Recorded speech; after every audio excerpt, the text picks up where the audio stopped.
लगातार मुंह में लौंग रखा हूँ, एस्नोफिलिया बढ़ जाता है तो मुझे परेशानी होती है।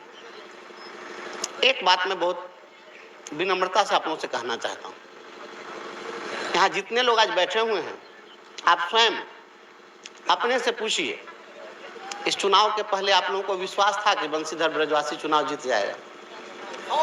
बहुत कम लोग जो शिक्षक थे उनको विश्वास था कि हमारे पास ये ताकत है, लेकिन शिक्षक के अतिरिक्त जो लोग थे उन लोगों को लगता था कि तो मास्टर सब तो जात पात में बट जाता है, तो जात पात में बट जाता है तो ये वोट क्या कहाँ देगा, कोई ठिकाना है, कोई चुनाव नहीं जीतेगा। देखिए, दिक्कत यही बात है कि हम लोग अपने अंदर विश्वास पैदा नहीं कर पाते। और आज जितने नौजवान हैं, हमारे एक साथी कोई चंपारण से आए हैं या केसरिया से कोई साथी थे, उन्होंने कहा है कि, और भी साथी लेकिन तो उन्होंने कहा कि अब जो लंगड़ा था वो भी चलने के लिए तैयार हो गया है, जो नहीं सुन रहा था सुनने के लिए तैयार है, जो नहीं बोल पा रहा था वो भी बोलने के लिए तैयार है। यकीन मानिए, बिहार में जो राजनीति हो रही है, जितने शीर्ष नेता हैं, अब इन लोगों के राजनीति के अवसान का समय आ गया है। अब राजनीति के नए अध्याय की शुरुआत होने वाली है। मैं यह जिम्मेवारी पूर्वक बोल रहा हूं, और इसके लिए आप लोग तैयार हो जाइए। बिहार किसी की बपौती नहीं है। कोई चाहेगा कि एकदम हुकूमत चलाते रहें और हमेशा उन्हीं लोगों का राज रहे और नौजवानों को अपने पीछे घुमाते रहें। अब नौजवान दूसरे के पीछे नहीं घूमेगा। मैं दुष्यंत की वह पंक्तियां आपको निवेदित करता हूं। एक लाइन बड़ा लोग सुनाते हैं, कौन कहता है आसमां में सुराख हो नहीं सकता, एक पत्थर तो तबीयत से उछालो यारो। लेकिन उसकी एक और लाइन है, उसमें लोग इतना ही कह के उसको समाप्त कर देते हैं।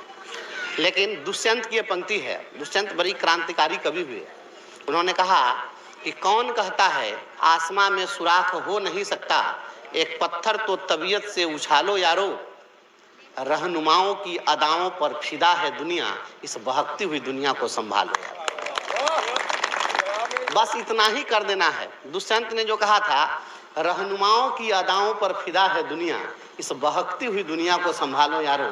आप जिसे रहनुमा समझते हैं और उसकी अदाओं पर आप फिदा होते हैं, इन राजनेताओं को नकार दीजिए और आप अपना हौसला खुद बुलंद कीजिए। अपनी जमी अपना आकाश पैदा कर, अपने कर्मों से एक नया इतिहास पैदा कर। मांगने से मंजिल नहीं मिलती है मेरे दोस्त, अपने हर कदम में एक नया विश्वास पैदा कर। और अगर आपने विश्वास पैदा कर लिया तो आपको किसी रहनुमा के आगे पीछे करने की जरूरत नहीं होगी। आप जिसको रहनुमा समझते हैं, उसमें से कौन सा रहनुमा है जो जाकर चीफ मिनिस्टर के सामने बोलने वाला है? हमको बताइए कोई बोलने वाला हो। जितने लोग हैं सभी लोग परिक्रमा करने वाले लोग हैं, बोलना नहीं चाहते हैं। दिक्कत यही बात है। यहाँ से जीत कर तो जाते हैं बोलने के लिए, लेकिन वहाँ बोलेंगे नहीं। और बोलेंगे क्यों? देखिए, बोलने के लिए आत्मबल होना चाहिए। अगर हम खुद गड़बड़ रहेंगे, हम ही सर्टिफिकेट अगर फर्जी रहता और उस पर बहाल रहते, तो हम बोलते के पाठक के खिलाफ नहीं ना बोलते, किसी अधिकारी के खिलाफ नहीं ना बोलते। हम इसलिए बोलते हैं क्योंकि किसी के पास धनबल है, किसी के पास बाहुबल है, हमारे पास भी चरित्र और नैतिकता का बल है, हमारे पास भी स्वाभिमान का बल है। तो अपने चरित्र और नैतिकता के बल पर आप आगे बढ़िए और आपको सफलता मिलेगी।